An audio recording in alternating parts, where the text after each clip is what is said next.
Vamos continuar a contemplar el libro dos Génesis y hoy nuestra catequesis se llama, es un complemento de la catequesis de la semana pasada. Dios vio toda su obra, era muy buena. Hoy se llama Dios Padre, el Creador de la vida. Y empezamos nuestra meditación por el Evangelio de San Juan, capítulo 1, versículo 1 a 4. Al principio existía la palabra y la palabra estaba junto de Dios y la palabra era Dios. Al principio estaba junto de Dios. Todas las cosas fueron hechas por medio de la palabra y sin ella no se hizo nada de todo o que existe. En ella estaba la vida y la vida era la luz de los hombres. En estos pequeños versículos, 4 solamente, nosotros tenemos dos realidades. La primera, versículo 1 y 2, nos habla de la vida dentro, al interior de la Santísima Trinidad. Al principio existía la palabra, el verbo, y la palabra estaba junto de Dios y la palabra era Dios. Y esta vida infinita de Dios que nosotros no podemos imaginar es de tal abundancia que Dios deseó derramar esta vida fuera de sí, llamando a existencia la creación, todas las cosas de la nada. Versículo 3. Todas las cosas fueron hechas por medio de la palabra y sin ella no hizo nada de todo lo que existe. Y en la teología decimos a la vida, llamamos a la vida interna de la Santísima Trinidad la gloria intrínseca de Dios. La gloria que Dios tiene en sí propio, que ninguna criatura puede alterar, puede aumentar o puede disminuir. Es la gloria que Dios tiene en sí mismo antes de la creación.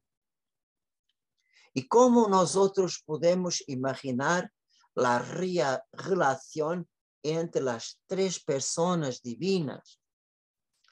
En el Tratado de la Trinidad, que es la reflexión de la Iglesia, dos 2000 años, iluminada por el Espíritu Santo, el dogma de la Trinidad, la Iglesia explica un poco de esta manera, que desde siempre, desde toda la eternidad, el Padre concibe de sí mismo una idea perfectísima. Y esta idea del Padre es su Hijo, que es un reflejo de su propia vida, belleza, inmensidad, eternidad, todas las perfecciones infinitas de Dios. Por tanto, en otras palabras, podemos decir que el Hijo procede de la misma naturaleza, de la misma substancia. Por ejemplo, en el credo, en latín, nosotros consubstancial es la misma substancia, es la misma naturaleza que el Padre. Por tanto, el Hijo procede del Padre por generación intelectual. É isto que firmamos en el credo de Nicea, Constantinopla.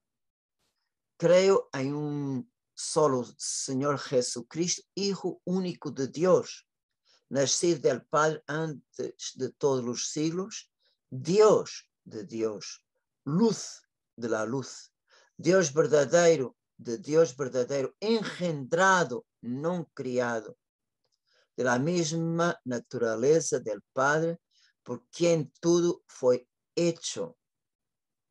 Por tanto, vemos el Hijo es de la misma naturaleza, el Padre por generación intelectual concebe una otra persona idéntica a él, con las mismas perfecciones que el Padre tiene, el Hijo tiene. Y el Padre es Dios, es luz, es Dios verdadero.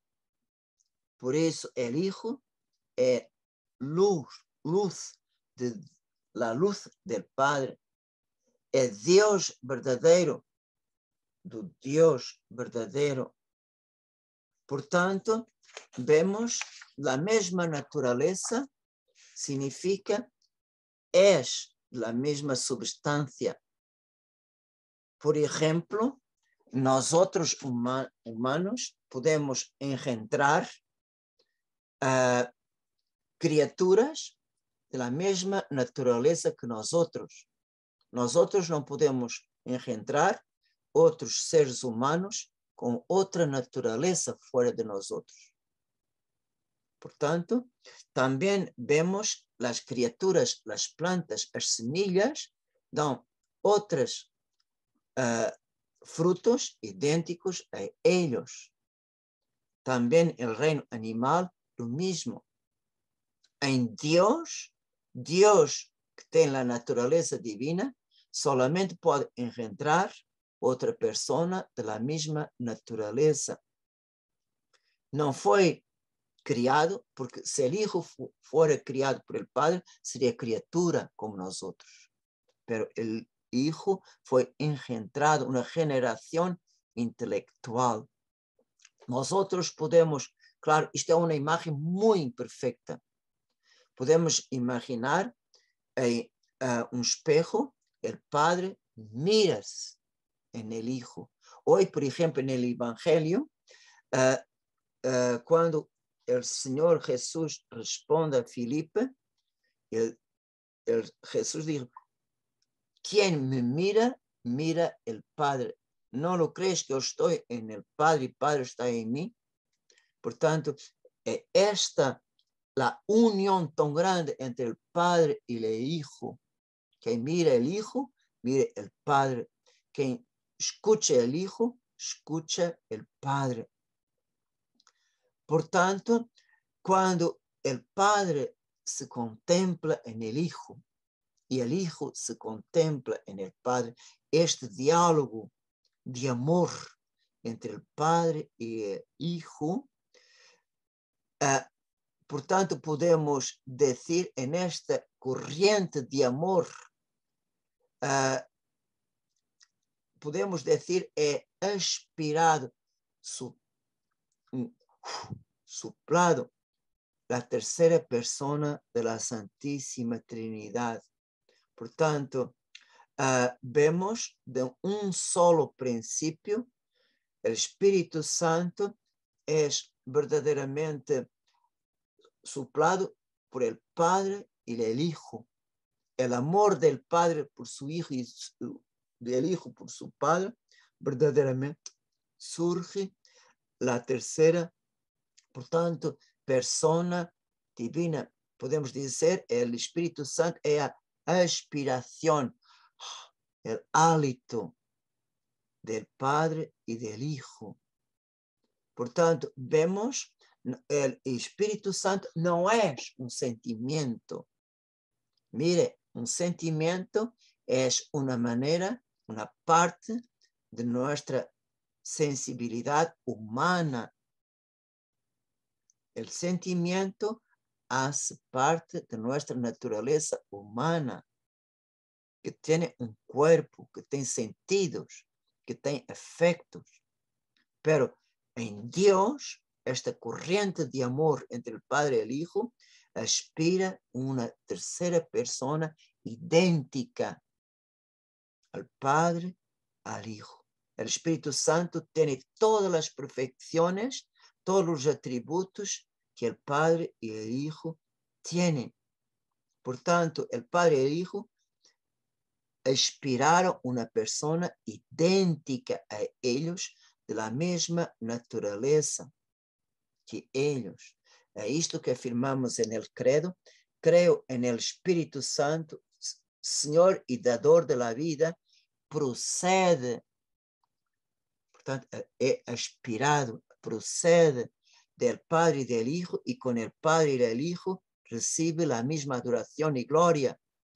Y é Él que habló por los profetas.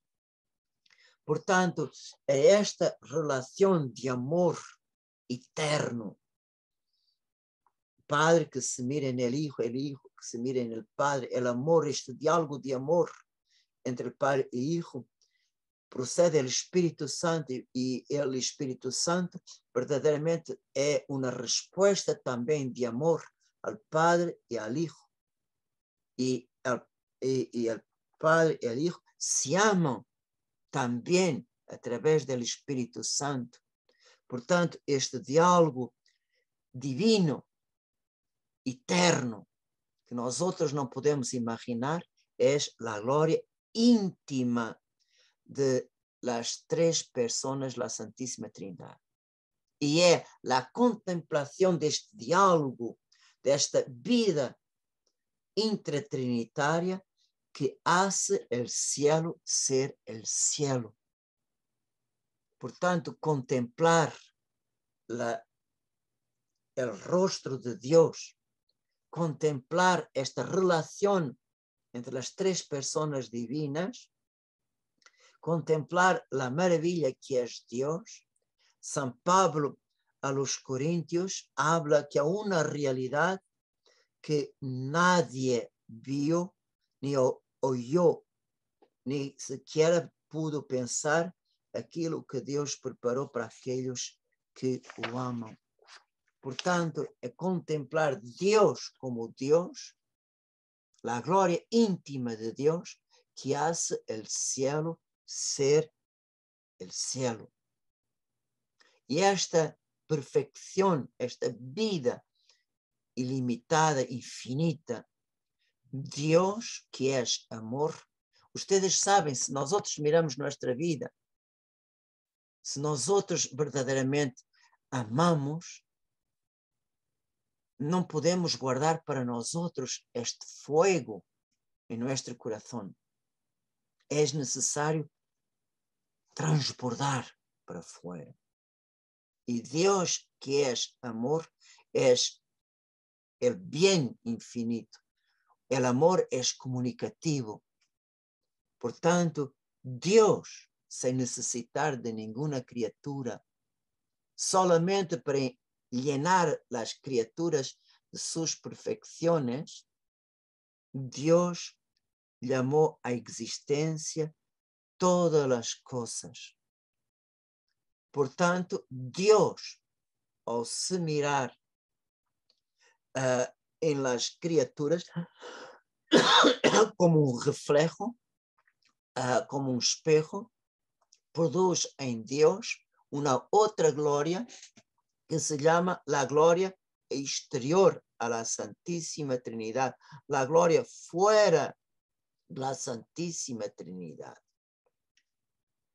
Por tanto, vemos que Dios, al se mirar en las criaturas, y al mismo tiempo Dios, al ver las criaturas felices, llenas de sus bendiciones, Dios, por tanto, recibe una alabanza, Dios recibe una gloria, Dios recibe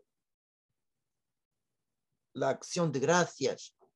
Dios es adorado por las criaturas.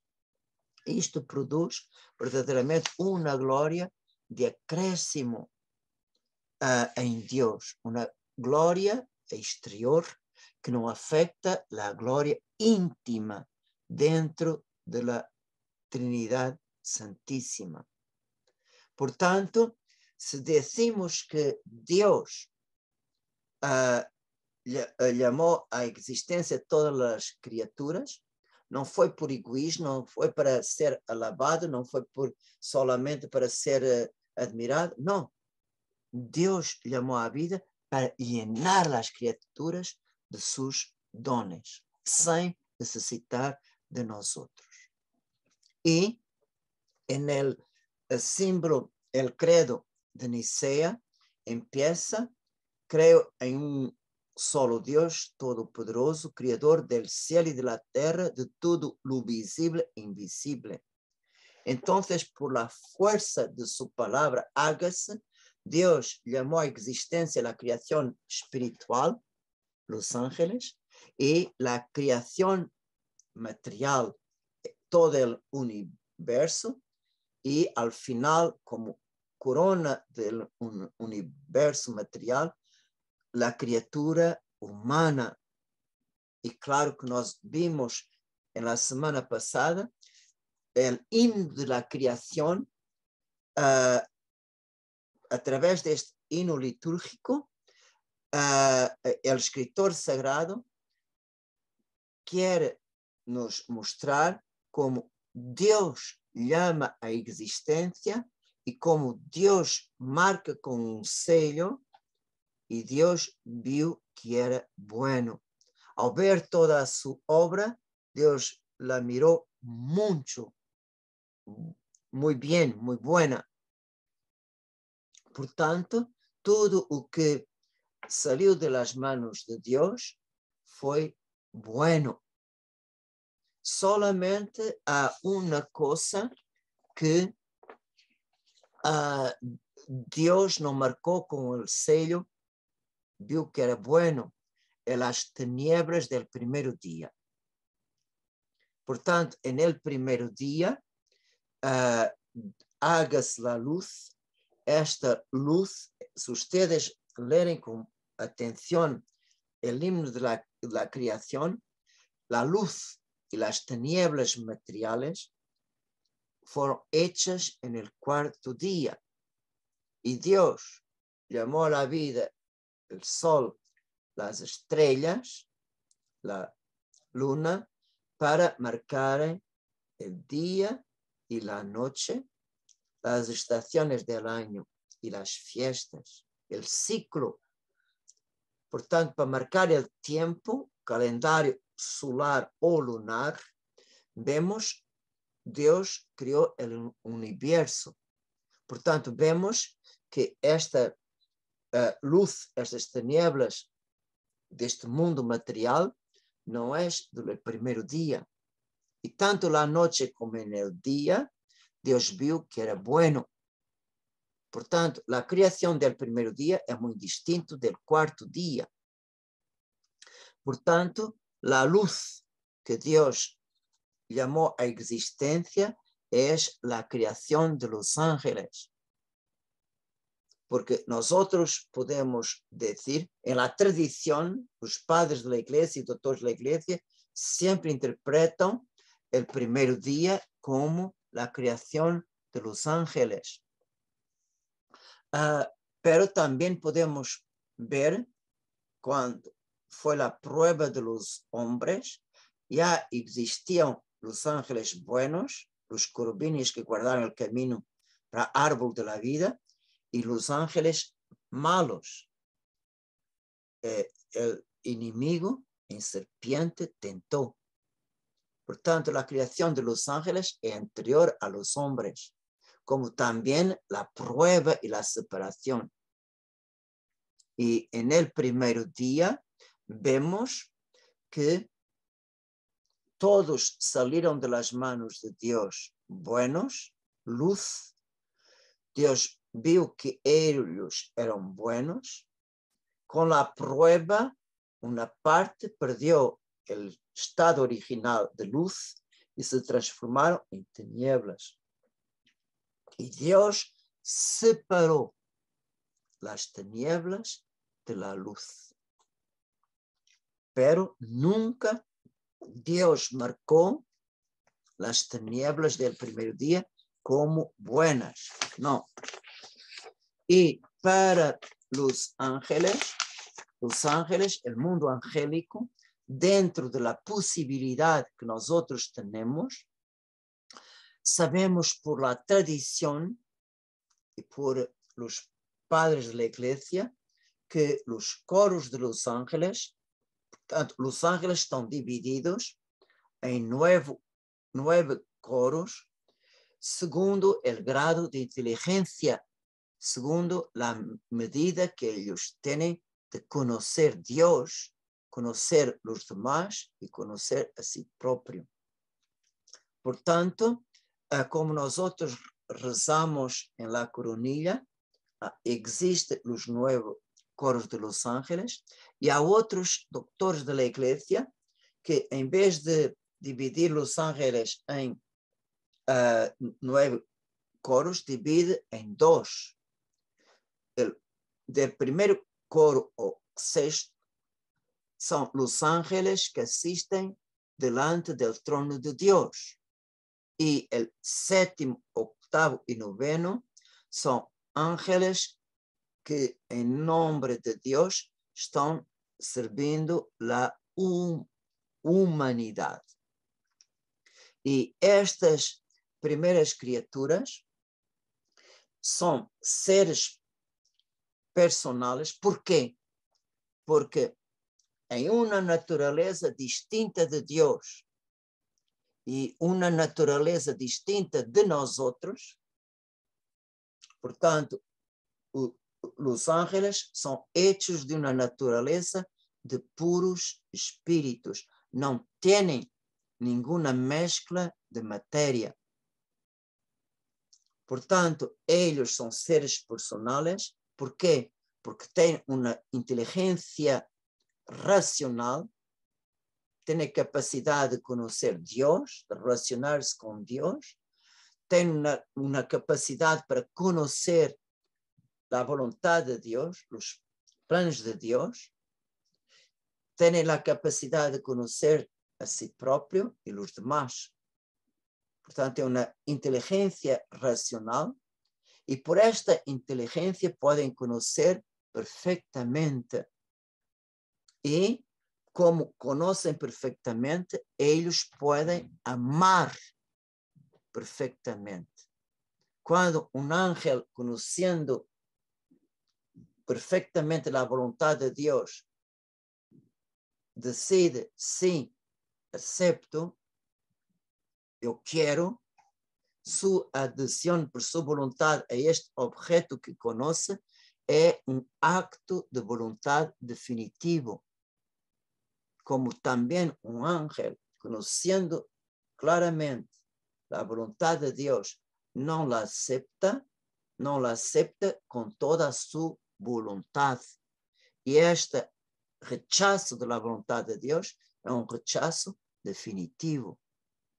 No es como nosotros, ahora quiero, mañana, después de la mañana, más o menos. No. La voluntad de los ángeles no está quebrada. La voluntad de los ángeles es íntegra, incondicional y definitiva. Por tanto, vemos que a la prueba de los ángeles, Dios mostró a ellos su voluntad y su voluntad para, en primer lugar, en relación a su Hijo. Dios quiere que su Hijo habite en medio de la creación como hombre. Dios no quiere que su Hijo habite entre nosotros como ángel, no, como hombre.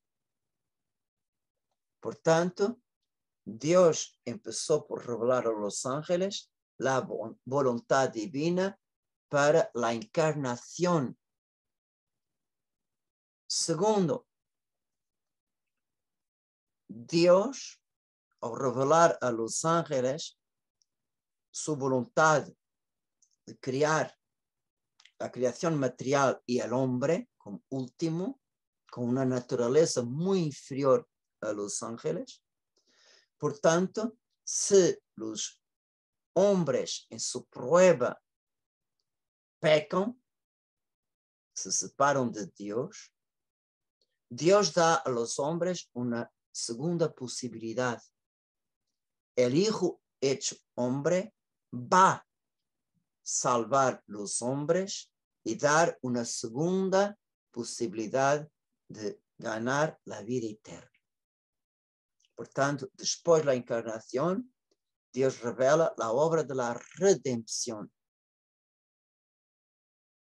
Y como consecuencia de la encarnación del Verbo, para que Él tome un cuerpo para hacer nuestra salvación, Dios revela a los ángeles que su Hijo va a entrar en el mundo por María Santísima, que posee una tal esplendor de gracia que en dignidad se torna más grande que los ángeles, a pesar de ser una mujer, una simple humana.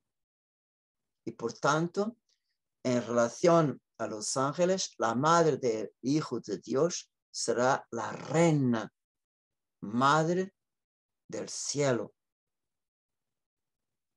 Por tanto, la reina del cielo y de la tierra, porque es madre del Rey de los Reyes. Y, por último, si el hombre peca, para ayudar a los hombres a de nuevo alcanzar el cielo, el hombre necesita de la ayuda de los ángeles. Entonces, los ángeles también son llamados a la imitación del Verbo hecho hombre, a vivir con nosotros un camino de servicio. Como el Hijo de Dios no vino al mundo para ser servido, para servir y dar la vida por nosotros, los ángeles también son llamados a seguir un camino de humildad a la imitación del Verbo. Estos fueron los 4 puntos de la prueba de los ángeles. Y el Señor revela su voluntad y no da más ninguna explicación. Y cada ángel, refletiendo sobre la voluntad de Dios, sobre el plano de Dios para ellos y sobre el plan de Dios para los hombres, como Dios en su amor da la preferencia a los hombres en diversos puntos, cada ángel debería refletir y tomar una decisión: o acepto la voluntad de Dios y el camino que quiere para mí, o rechazo. Entonces ahí vemos cuál fue el resultado, y Dios confirmó esta división y separó los ángeles de las tinieblas de los ángeles de la luz. Y a los ángeles de la luz, Dios les regaló algo que solamente Dios puede dar, que es confirmar en ellos la vida sobrenatural que ellos recibieron al ser criados, pero podrían perder, como también nosotros. Por el bautismo recibimos la vida sobrenatural, la vida divina, pero por el pecado podemos perderla. Entonces, los ángeles buenos fueron confirmados en gracia. Significa, Dios regaló para siempre la perfección sobrenatural, y con esta perfección sobrenatural les dio la capacidad de mirar a Dios face a face, sin ningún velo. Y en esta contemplación directa de Dios, ellos fueron confirmados también que para ellos no tienen más la posibilidad de se separar de Dios o de pecar. Portanto, com a visão beatífica, receberam o dom de não poderem pecar mais, de não poderem se separar de Deus. Os ángeles buenos só querem o que Deus quer. Portanto, sua vontade está tão unida a Deus que não querem outra coisa que não seja Deus. E nós outros podemos dizer que com o pecado original, nós outros perdemos toda a herência que Deus nos ha regalado no princípio, como também toda a criação perdeu sua ordem primitiva, a beleza. Imagine a criação, como era a terra antes do pecado. Não havia muerte, não havia tensão, não havia nenhuma flor que morrera, nada. Tudo era lleno de vida. Todas as criaturas se completavam unas com as outras. Como el hombre era la puente de alabanza, como ele adorava, glorificava, bendicia Deus em nome de todas as criaturas existentes. Todas as criaturas materiais, por el hombre, alabavam a Deus. E vemos que toda esta harmonia original se perdeu. E podemos perguntar como seria nós outros antes do pecado original. A única coisa que nós outros podemos pressentir, hacer uma intuição, é mirando a Santíssima Virgem Imaculada. Solamente ela foi como Deus queria que nós outros sejamos. Mirando a Virgem sem pecado, que está completamente centralizada em Deus, ela pode nos dar uma imagem como Deus queria que nós outros sejamos. E, verdadeiramente, solamente os ángeles dão a la Virgen en el cielo toda aquele serviço, toda aquela reverência, todo aquele amor digno de ela. Por exemplo, São Luís Maria Grignon de Montfort, em seu livro Tratado da Verdadeira Devoção, número 8, habla como os ángeles en el cielo prestam homenagem a sua reina, a madre de seu Senhor. Diz São Luís, milhões e milhões de vezes cada dia, os ángeles lo oferecem o saludo angélico Ave Maria, prostrados ante ela, lhe suplicam que los honre com alguma de suas ordens.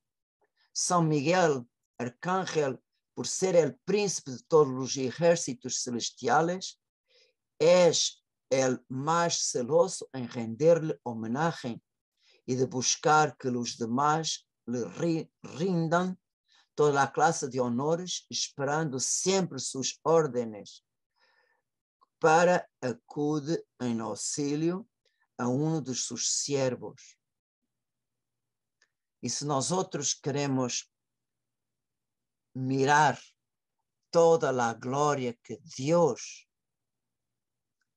adornou a Virgem Santíssima, é mirar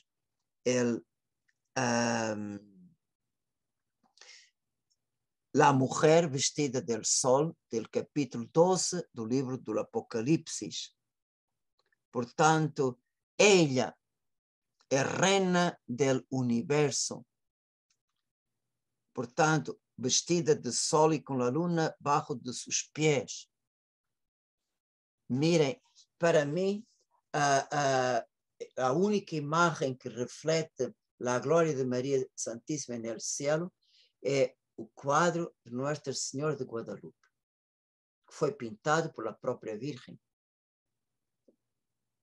Este quadro de Guadalupe viene del cielo, não vem de la tierra. E miramos a Virgem cercada, vestida de luz, com a luna sobre os pés. Portanto, temos aqui ela, reina do universo, reina de los ángeles, coronada de 12 estrelas sobre a cabeça. A estrela é símbolo na escritura de los ángeles. A Virgem de Guadalupe, toda ela está envolta em estrelas e está embaraçada de Hijo de Deus. E, portanto, é esta Madre excelsa, a Reina de los Ángeles, que el Hijo nos ha dado por nuestra Madre. ¿Y por qué? Porque ella tiene tudo o que nosotros necesitamos en nuestra pobreza, en nuestra fragilidad. Y con justicia nosotros podemos decir, como Juan Diego, Madre, no te merezco, pero necesito de ti. Amén.